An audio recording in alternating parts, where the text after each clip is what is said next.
Bendiciones, mis queridos hermanos y hermanas. Qué gran privilegio el que tenemos este día de parte de Dios, una vez más, de poder continuar aprendiendo de su palabra, de poder continuar en este proceso de crecimiento y de desarrollo en nuestra vida espiritual. Es algo muy importante. El discipulado es seguir a Jesús en el camino de la vida, mientras Él nos va transformando y vamos amoldando nuestra vida a su palabra, a su ejemplo, a sus enseñanzas. Y estamos en este proceso ya por varias semanas que hemos venido aprendiendo muchos principios de la palabra de Dios para nuestro crecimiento espiritual. Este día nos corresponde estudiar la lección número 3 de nuestro segundo nivel de discipulado. Y esta tiene como tema las disciplinas espirituales.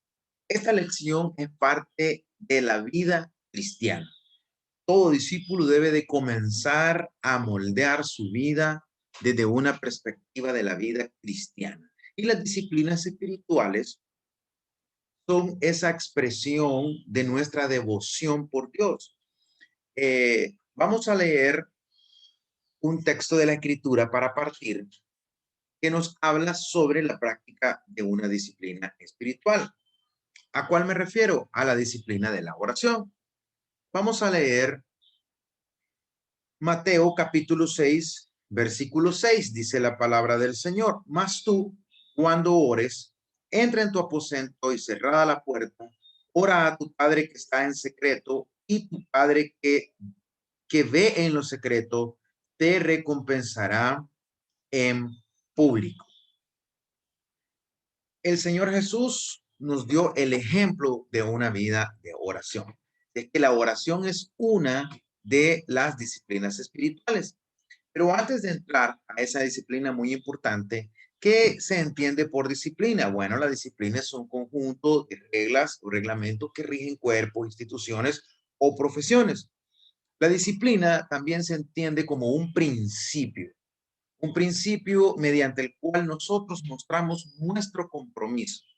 En este caso, nuestro compromiso con nuestro Señor Jesucristo, poniendo en práctica aquel estilo de vida que Jesús predicó y que Jesús mostró a través de su caminar. Entonces, las disciplinas espirituales son aquellas prácticas que reflejan nuestra devoción hacia Dios, nuestra relación íntima y personal con Dios.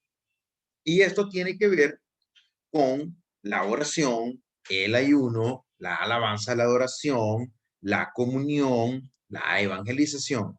Entonces, la confesión de los pecados. Esas son las disciplinas espirituales. ¿Y para qué sirven las disciplinas espirituales? Bueno, sirven para fortalecer la vida espiritual, para desarrollar la vida espiritual, para tener una comunión cercana con nuestro Padre Celestial. Todo cristiano debe tener una comunión, pero no solo una comunión, sino una comunicación con Dios, la cual debe aprender a cultivar y a desarrollar para su crecimiento y enriquecimiento como discípulo de Cristo.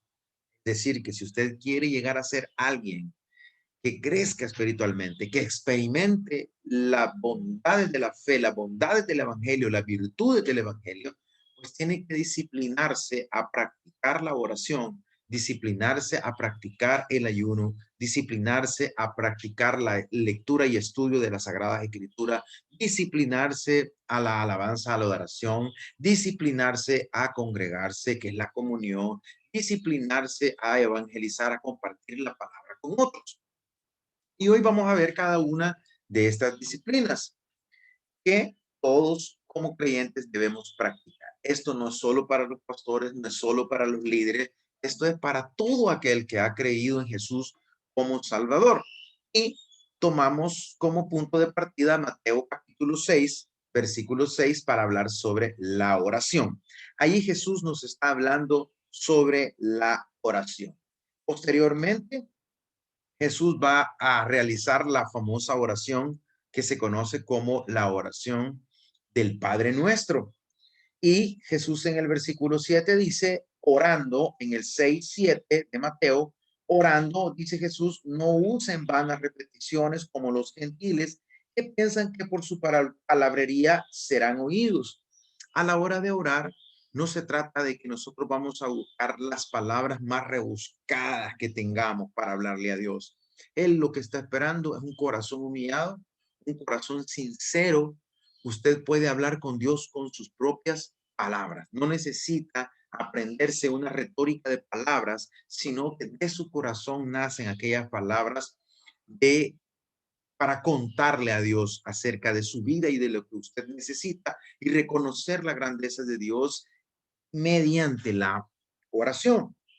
Luego dice, no os hagáis semejantes a ellos en el 8, porque vuestro Padre sabe de qué cosas tenéis necesidad antes que vosotros le pidáis. Bueno, si Dios sabe lo que yo necesito, ¿qué caso tiene orar? Esa es una pregunta muy común que las personas se hacen. Si Dios sabe de qué cosas tengo necesidad, ¿para qué tengo que orar? ¿Para qué tengo que pedirle a Él? Bueno, porque el Señor espera que nosotros como sus hijos acudamos a Él como nuestro Padre. Es más una relación de paternidad, es más una relación de protección, es más una relación donde encontramos la identidad con el Padre, donde encontramos el abrazo del Padre, la presencia del Padre, más que una exigencia para que el ego de Dios sea satisfecho, cosa que no existe, sino que Él pide que se le ore para que haya un acercamiento, una relación paternal y Él poder bendecirnos. Entonces, la palabra de Dios claramente nos indica que la oración debe ocupar un lugar de vital importancia en nuestras vidas. Sigamos leyendo. Luego dice en el versículo 9, vosotros pues oraréis así, Padre nuestro que estás en los cielos, santificado sea tu nombre, venga tu reino, hágase tu voluntad, como en el cielo, así también en la tierra. El pan nuestro de cada día, dánoslo hoy y perdónanos nuestras deudas, como también nosotros perdonamos a nuestros deudores. No nos dejes caer en tentación, mas líbranos del mal, porque tuyo es el reino y el poder y la gloria por todos los siglos. Amén. Entonces, ahí encontramos a Jesús enseñándoles un modelo de oración a los discípulos. Ese es un modelo de oración. No quiere decir que nosotros lo vamos a repetir textualmente. Simplemente nos presenta los elementos que una oración tiene que llevar. Una oración debe de comenzar con un tiempo de reconocimiento de quién es nuestro Padre Celestial. Debe de comenzar reconociendo que Él habita en el cielo, que su nombre es santo, que no hay otro santo como nuestro Señor. Pero luego también debe de pedir que la voluntad del Padre se haga en nuestras vidas, porque la oración claramente dice, venga a nos, venga tu reino, hágase tu voluntad como en el cielo, así también en la tierra. Él está diciendo que la voluntad del Padre venga sobre nuestras vidas antes que cualquier otra cosa. Entonces, este modelo de oración nos enseña, en primer lugar, a comenzar con alabanza al Padre, reconociendo su grandeza, su poder, su majestad. Luego, a pedir que la voluntad suya se haga en nuestra vida, que su reino se instaure en nuestra vida, que su palabra se haga carne en nuestros corazones y seamos obedientes a su palabra, a su voluntad. Luego, nos presenta que nosotros debemos también recordar nuestras necesidades terrenales. En el versículo 11 dice, el pan nuestro de cada día, dánoslo hoy.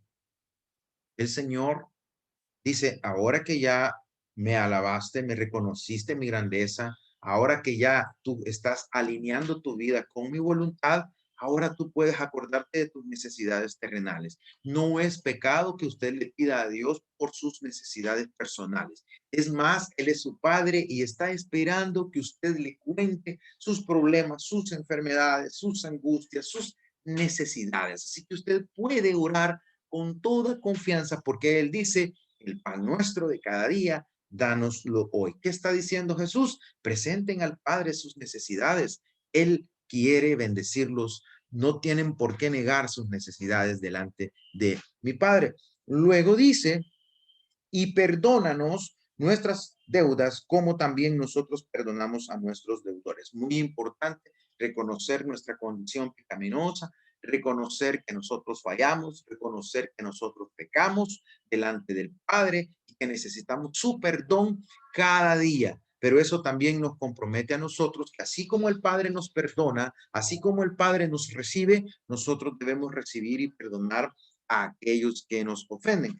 La palabra deuda allí no se está refiriendo económicamente, simplemente se está refiriendo más allá a una deuda espiritual, a un pecado cometido. Entonces es importante que nosotros pidamos perdón en la oración por nuestros pecados y que también nos comprometamos a perdonar a aquellos que nos han ofendido, que han pecado contra nosotros. Así es que mire qué interesante este modelo de oración que Jesús nos presenta. Y luego dice, no nos metas en tentación, mas líbranos del mal. Esa parte es muy importante. Orar para el día que el maligno nos tiente, el Señor nos dé la fuerza.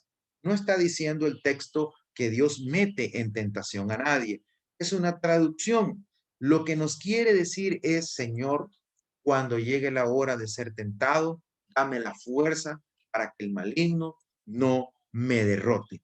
Es muy importante que en nuestras oraciones apartemos un tiempo para pedirle a Dios por fortaleza espiritual para que podamos negarnos a la tentación.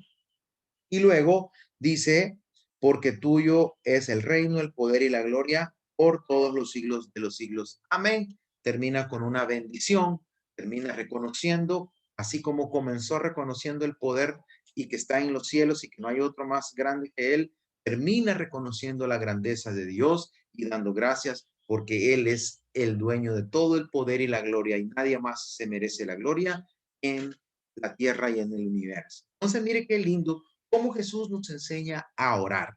Todos debemos practicar la oración.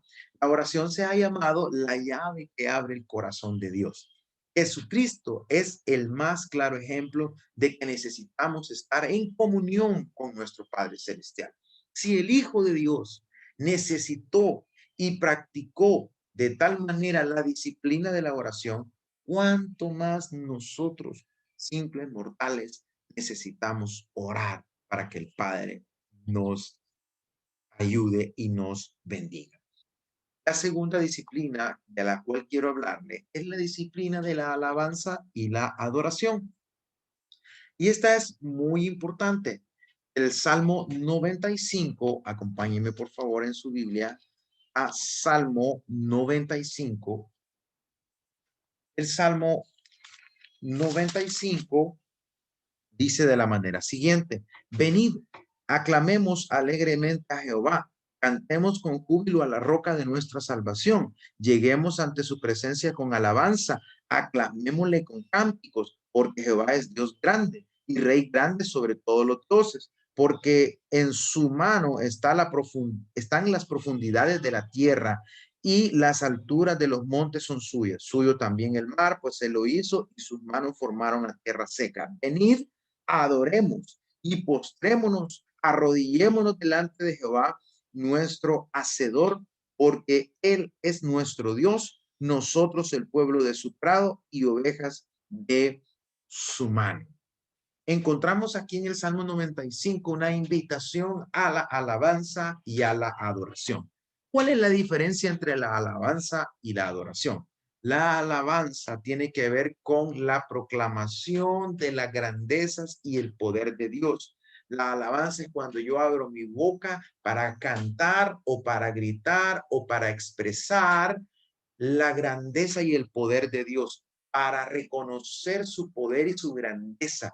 Y lo puedo hacer a través de gritos de júbilo, a través de expresiones de alabanza, gritando gloria a Dios, aleluya, en el culto, cuando usted llegue al servicio de adoración y de alabanza, hable con libertad, abra su boca sin temor, sin pena, porque eso es parte de la disciplina espiritual de la alabanza y la adoración. Pero no solamente lo haga en el culto, sino en su casa, en cualquier lugar donde usted esté y usted sienta alabar al Señor, hágalo, siempre y cuando no vaya a ir a hacerlo a un lugar donde no es correcto, por ejemplo, en una oficina, en una alcaldía, en un lugar donde haya en un edificio de gobierno, donde no es el lugar, usted puede hacerlo en su mente, pero tiene que limitar el volumen de su voz, por supuesto. No se trata de ir a hacer escándalo a lugares donde no es permitido. Se trata de expresar la grandeza de Dios en el momento indicado y en el momento adecuado. Y la adoración tiene que ver con el reconocer la grandeza de Dios. La adoración es la respuesta humana ante la naturaleza divina, es decir, reconociendo yo la grandeza de Dios en mi corazón, lo único que puedo hacer es postrarme, es humillarme delante del Señor y alabarle por su grandeza. La adoración también tiene que ver con el servicio y la obediencia. La adoración no solamente es cantar, sino también es reconocer la grandeza de Dios, y porque Dios es grande, yo le voy a servir y yo le voy a obedecer. Entonces, la adoración a Dios es de importancia incomparable. En la Biblia se le da un lugar prominente, como ya lo vimos en el Salmo 95, que es un ejemplo maravilloso del llamado bíblico a la oración. Primero, el salmista nos invita a adorar, uniéndonos en alabanza al Señor de nuestra salvación. Después, no, se nos instruye a postrarnos. ¿Qué es la postración? Es una actitud de adoración reverente, reconociendo a Dios que Él es nuestro hacedor. Finalmente, debemos levantarnos y completar nuestra adoración por medio de la obediencia a Dios nuestro Señor, según el Salmo del versículo 7 al 11. Debemos obedecer al Señor. Vea lo que dice: porque Él es nuestro Dios, nosotros pueblo de su prado y ovejas de su mano. Si oyeres hoy su voz, no endurezcáis vuestros corazones como en Meriba, como en el día de Masá, en el desierto, donde me tentaron vuestros padres, me probaron y vieron mis obras. 40 años estuve disgustado con la nación y dije: pueblo es que divaga de corazón y no han conocido mis caminos. Por tanto, juré en mi furor que no entrarían en mi reposo. Entonces, vea que la adoración debe de ir acompañada de obediencia, porque si no hay obediencia, entonces desagradamos al Señor y ahí estamos en graves problemas. Otra de las disciplinas espirituales, ya vimos la oración, ya vimos la alabanza y la adoración. Otra de las disciplinas es el ayuno. El ayuno, queridos hermanos, es un medio efectivo para acercarnos a Dios y disciplinarnos para vivir bajo el control del Espíritu Santo. El ayuno no se hace para matar la carne, como muchos erróneamente lo han enseñado. Ese concepto de matar la carne, eh, haciendo referencia al cuerpo humano como carne, es un problema, porque la Biblia no nos manda a destruir el cuerpo, sino a cuidar el cuerpo, porque es templo y morada del Espíritu de Dios. Pero ese concepto viene desde mucho tiempo atrás, aproximadamente en el siglo tercero y cuarto, cuando los primeros cristianos que venían de origen griego se convirtieron a Cristo, y ellos trasladan el pensamiento griego a las enseñanzas bíblicas. Y ellos creían que el cuerpo, que la materia era mala y que el espíritu era bueno. Pero nosotros por la palabra de Dios entendemos que el cuerpo es templo y morada del Espíritu de Dios. Entonces no vamos a ayunar para destruir el cuerpo. Vamos a ayunar para acercarnos a Dios y disciplinarnos para vivir bajo el control del Espíritu Santo. Mira lo que dice Hechos. Acompáñenme por favor ahí con su Biblia, siempre con su Biblia. Hechos capítulo 13, por favor. Veamos Hechos capítulo 13. Vamos a leer del versículo 1 al 3. Hechos capítulo 13, versículo 1 al 3. Acompáñenme, por favor. Dice: había entonces en la iglesia que estaba en Antioquía profetas y maestros: Bernabé, Simón, el que llamaban Níger, Lucio de Cirene, Manaén, el que se había criado junto a Herodes el tetrarca, y Saulo. Ministrando estos al Señor y ayunando, dijo el Espíritu Santo: apartadme a Bernabé y a Saulo para la obra que los he llamado. Y entonces, habiendo ayunado y orado, les impusieron las manos y los despidieron. Vea que estando ellos en ayuno, reciben una dirección del Espíritu Santo, de la comisión de ir a cumplir con la predicación del Evangelio, el llamamiento para ir a cumplir la misión. Entonces, ¿por qué estos hombres pudieron discernir esto? Porque estaban ellos en un tiempo de consagración a través del ayuno y la oración. Ahora, yo quiero que lea conmigo Hechos 14:23. Vea lo que dice Hechos 14:23. Dice la palabra del Señor. Y constituyeron ancianos en cada iglesia y habiendo orado con ayunos, los encomendaron al Señor en quien habían creído. Entonces, la iglesia primitiva, la primera iglesia que Jesús fundó, es la iglesia que practicaba la disciplina del ayuno. Ahora, hay algo importante que usted tiene que aprender. Si usted está enfermo y no puede ayunar, tampoco usted se va a condenar por no hacer un ayuno. Eso es muy importante.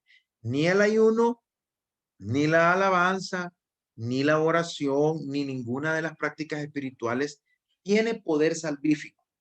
No vamos a caer en el error que caen muchas iglesias que le enseñan a la gente que si usted no ora 8 horas diarias, que si usted no ayuna 5 días a la semana, no se va a salvar. La salvación no se puede ganar. La salvación es un regalo de Dios a nosotros por el sacrificio de Cristo en la cruz. Y nosotros hemos creído que ese sacrificio nos hace salvos. Entonces, la salvación es por gracia, no es por obras. Así que si usted está enfermo, no se preocupe que Dios lo va a castigar si usted no ayuna. No, ese no es el Dios de la Biblia.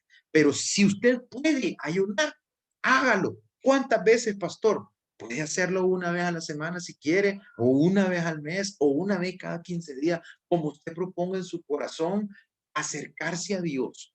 Esto es una relación personal con Dios. Yo no lo puedo obligar a ayunar. Puedo invitarlo a hacerlo. Y si usted responde delante de Dios, pues puede recibir muchas bendiciones. Cuando el ayuno es practicado con un corazón puro y motivos sanos, puede proporcionarnos una llave para abrir puertas de bendición. ¿El ayuno qué es el ayuno? Para los que no sabían, simplemente el ayuno es la abstención de tomar algún alimento o no comer, pero sí es importante la ingesta de agua. Hay algunos que dicen que no hay que tomar ni agua. Yo no aconsejo que someta el cuerpo a estar sin agua porque puede dañar los órganos. Entonces es importante que tome unas pocas porciones de agua para que su organismo funcione adecuadamente. De lo que sí nos abstenemos es de comida sólida, de ingerir especies de dulces que pueden disminuir nuestra hambre y pueden interrumpir el propósito que tenemos.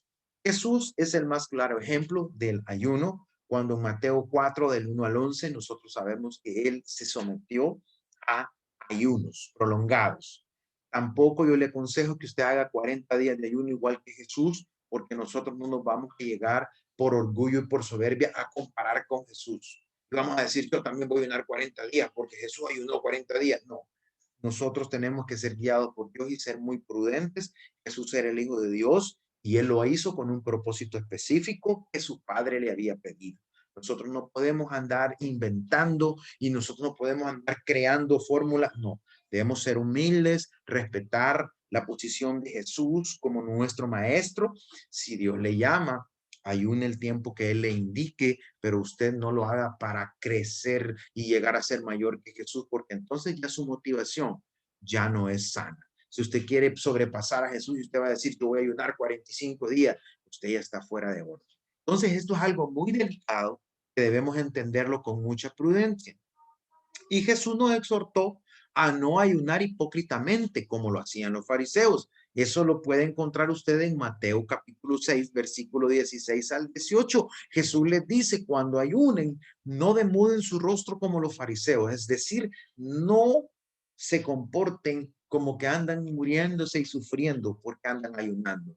Al contrario, Jesús les dice, unjan su rostro, unjan su cabeza, muéstrense bien, como que nada está sucediendo. Jesús les advirtió a sus discípulos que ellos tendrían que hacerlo cuando ya él no estuviera. Les dijo Jesús, cuando el esposo no esté, entonces ustedes ayunarán.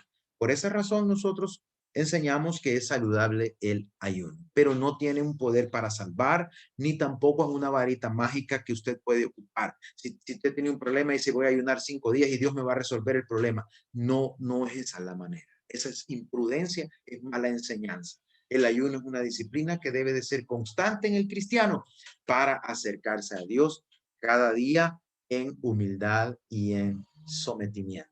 Recuerde que lo que buscamos es ser sensibles a la guianza del Espíritu a través del ayuno. La lectura de la palabra es otra de las disciplinas espirituales. Es muy importante la lectura de la Biblia. Por favor, mis amados, leamos la Biblia. Ahí está el camino, la verdad y la vida. Ahí está el fundamento de la vida del cristiano. En el Salmo capítulo 1, Salmo capítulo 1, versículo 2. Vea lo que nos dice el Salmo capítulo 1, versículo 2. Dice, sino que en la ley de Jehová está su delicia, y en su ley medita de día y de noche. La ley es ahí sinónimo de la Biblia. La palabra ley allí está significando la Biblia, es decir, la lectura, la meditación de la palabra, la búsqueda constante de las verdades de Dios reveladas en la Biblia. La palabra de Dios nos ha sido dada como alimento esencial para nutrirnos y fortalecernos.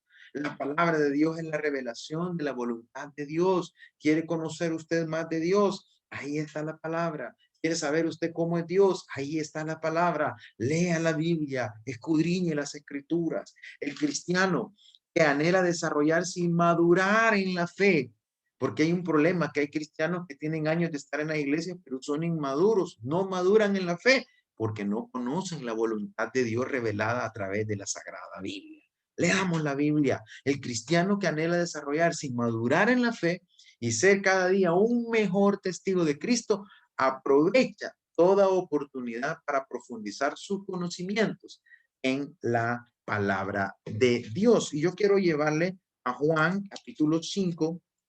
Acompáñame por favor a Juan capítulo 5, versículo 39. Juan 5, 39 nos dice la palabra del Señor. Escudriñad las escrituras, porque a vosotros os parece que en ellas tenéis la vida eterna, y ellas son las que dan testimonio de mí. Es muy importante porque Jesús dice, si quiere conocerme a mí, escudriñe la escritura, quiere aprender que yo soy el Mesías, el único Salvador del mundo, vea la escritura, escudriñe la escritura. Entonces es muy importante escudriñar las escrituras porque ellas son las que dan testimonio de nuestro Señor Jesucristo. Allí podemos encontrar la verdad acerca de nuestro Señor. Es que por favor, no deje de leer la palabra. También tenemos otra disciplina espiritual más, la confesión de los pecados. El cristiano, para mantener una estabilidad espiritual y emocional, debe realizar la práctica de la confesión de los pecados, aclarando que esto debe hacerse en intimidad con Dios. Mire lo que dice Proverbios capítulo 28. Vamos al libro de Proverbios 28, 13. Por favor, busque estas citas en su Biblia. Proverbios 28, 13. Mire lo que nos dice. El que encubre sus pecados no prosperará, mas el que los confiesa y se aparta alcanzará misericordia. El que encubre los pecados, es decir, aquel que quiere vivir delante de Dios como que él no es pecador, como que él no ha fallado, sabiendo él que ha pecado. Es necesario confesar delante de Dios nuestros pecados, pero no solamente reconocer que hemos pecado, sino apartarnos cada día. Si usted hoy cometió un pecado, confiéselo y apártese. Mañana ya no lo vuelva a hacer. Vaya luchando cada día por ir apartándose de aquellos pecados que le dañan su relación con Dios. Ahora, si usted peca, no sea como aquellos que dicen, yo ya pequé, ya no voy a ir a la iglesia porque ya le fallé a Dios. No, eso no es lo que la Biblia enseña. Lo que la Biblia enseña es que si usted ha cometido un pecado, confiéselo a Dios y apártese de ese mal camino. Aléjese de lo malo. Si se tomó una cerveza, si se fumó un cigarrillo o hizo cualquier cosa pecaminosa que a Dios no le agrada, si habló mal de alguien, si, etcétera, que son pecados, ¿qué haga? Pídale perdón a Dios en oración. Humíllese, arrodíllese y dígale, Padre, perdóname porque te fallé, cometí este pecado y mañana dame la fuerza para no volverlo a hacer. Y cada día, cuando tenga la oportunidad de volver a hacerlo, busque mejor apartarse. Esa es la clave para que usted no se vaya a desanimar espiritualmente, sino que siempre se mantenga fortalecido con la seguridad que es un hijo perdonado por el Padre Celestial. Y es que hay que confesar el pecado y apartarnos de él. Eso nos va a garantizar una vida espiritual saludable. También otra de las grandes disciplinas que el cristiano debe de adquirir es la evangelización. La Biblia registra de manera clara el mandato de Jesús. Ir y predicar. Debemos nosotros ir y predicar el evangelio. Nosotros no podemos quedarnos. Mateo 28:19 nos exhorta a cumplir la gran comisión, lo cual implica, ¿qué implica la evangelización? Compartir el evangelio a todos los que no lo conocen. Evangelizar es la acción de compartir las buenas noticias de salvación a todas las naciones. La palabra evangelio viene del griego evangelion y significa buenas noticias o noticias que cambian la vida y transforman la vida, noticias de gran gozo para la persona que las escucha. Las noticias de Dios fueron reveladas en Cristo y su sacrificio en la cruz para salvar a toda la humanidad que crea y se arrepienta. Entonces, ¿cómo puedo yo evangelizar a otro, hermano Marlon? Número uno, puede compartirle un versículo de la Biblia. Puede leerle un texto, Juan 3:16, de tal manera amó Dios al mundo que ha dado a su unigénito para que todo aquel en él cree no se pierda, mas tenga la vida eterna. Puede hacerlo compartiéndole un versículo de la Biblia, puede hacerlo invitándolo a asistir a las celebraciones de nuestra iglesia, puede hacerlo contándole los cambios que está experimentando desde que comenzó a congregarse, desde que recibió a Jesús como Salvador. Puede hacerlo contándole su experiencia, siendo testigo de cómo Cristo cambia su vida. No necesita palabras rebuscadas, no necesita tanta información, simplemente compartir lo que Jesús ha hecho en su vida y cómo Jesús lo ha transformado a usted y a su familia desde que Cristo entró a ser el Señor de su vida. Entonces, eso significa contarle a otros la salvación recibida, contarle a otros la importancia de aceptar a Jesús y acercarnos a Dios. En nuestras propias palabras, de manera sencilla, nosotros podemos hacer esa tarea. Y la comunión, finalmente. La comunión es la séptima de las disciplinas espirituales que hemos mencionado.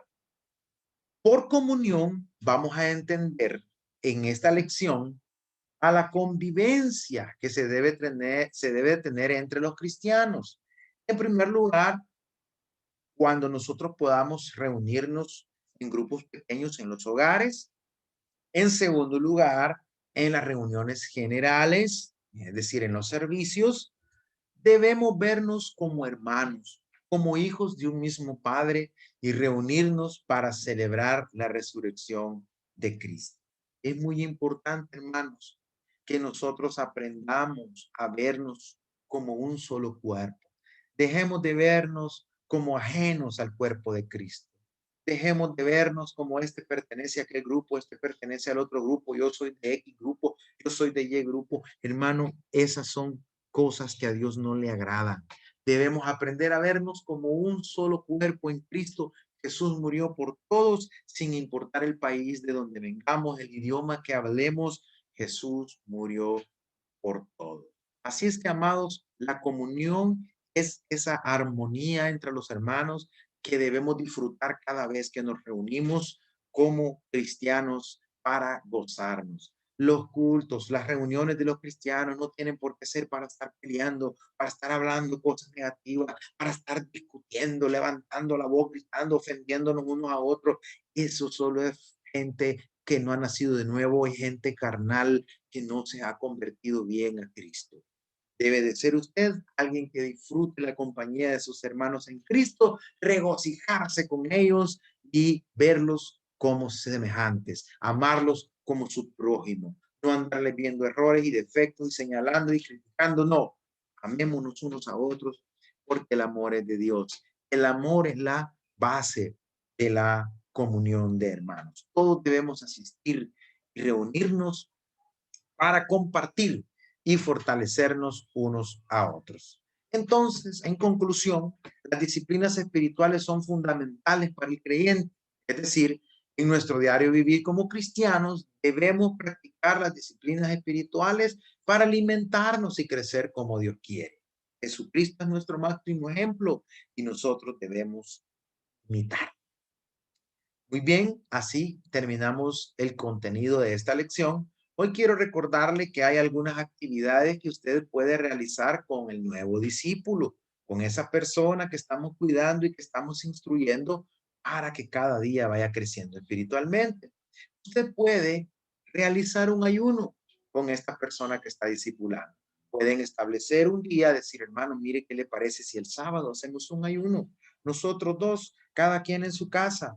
Podemos estar ayunando usted en su casa, yo en la mía, y explíquele que durante el ayuno hay periodos de oración y hay periodos de lectura de la Biblia y hay periodos de alabanza y puede escuchar también un sermón en internet o en YouTube para que fortalezca su vida espiritual.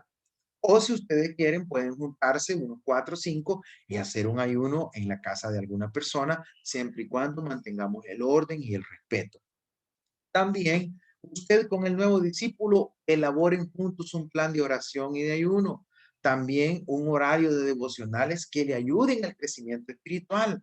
Dígale al discípulo, mire, ¿qué le parece si todos los días de, de 6 de la mañana a 6:30 tenemos un tiempo de oración, de lectura de la Biblia, que nos ayude a nuestro crecimiento espiritual? ¿Y qué le parece si una vez al mes hacemos un ayuno? Usted vaya guiándolo, hagan su plan de oración para que él vaya creciendo, porque si no, no va a crecer espiritualmente. Se le va a llenar la cabeza de contenido, de información, pero no lo va a tener en el corazón y no lo va a practicar. Esta lección es muy importante y sobre todo poner en práctica lo que hemos hablado. En este plan debe incluirse la lectura de un libro de la Biblia, así como lo estamos haciendo. Entonces, si nosotros estamos discipulando a alguien, tratemos de que él vaya practicando todas estas disciplinas en su vida. Vámonos guiando nosotros con nuestro ejemplo, vámosle enseñando cada vez, enseñémosle cada vez cómo él debe de hacer las cosas. Enséñele a orar, explíquele cómo tiene que orar, explíquele cómo se hace un ayuno, enséñeles, tómese el tiempo. Si es un nuevo cristiano y no sabe que hay alabanzas cristianas, tómese el tiempo para enseñarle música cristiana, para que vaya sacando esa música secular de su celular y de su iPad o de lo que sea, de su reproductor, y vaya introduciendo ya música cristiana, vaya aprendiendo a entrar a otro ambiente. Enséñele, por favor, cómo crecer espiritualmente a ese discípulo. Así es que, amados, les animo, sigamos trabajando con nuestros discípulos, no los dejemos. El Señor nos ha llamado a ser discípulos. Que el Señor les bendiga, les envío un abrazo, les quiero, les amo. Sigamos adelante con Cristo siempre.